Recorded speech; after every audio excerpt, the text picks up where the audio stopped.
Habari za mchana. Saa 6 tayari Bado kidogo basi asubuhi. Napenda nitoe shukrani zangu za dhati kwa kuweza kutupokea kwenye kituo hiki cha Bi Aisha Foundation. Mimi niwapongeze sana kwa jitihada zenu mnazoendelea kuzifanya kuweza kuwasaidia hawa vijana ambao wenye uhitaji muhimu.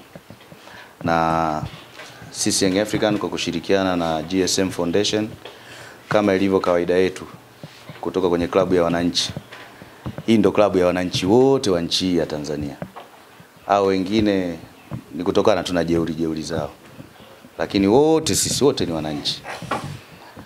Kwa kushirikiana na taasisi hizi mbili tumeleta hicho kidogo ambacho tunaamini kinaweza kikaongeza kitu kwenye hiki kituo. Tunaomba mkipokee.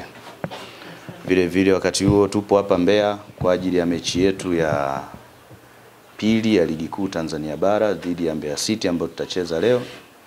Basi tuwaombe wakati mtakapopokea hicho kidogo tulichokuja nacho, basi mtuombe dua ili tuweze kupata matokeo mazuri, sababu Yanga inaposhinda tunaamini hata watoto wenyewe kwenye hiki kituo na wao vile vile wanafarijika na wanakuwa na furaha sana.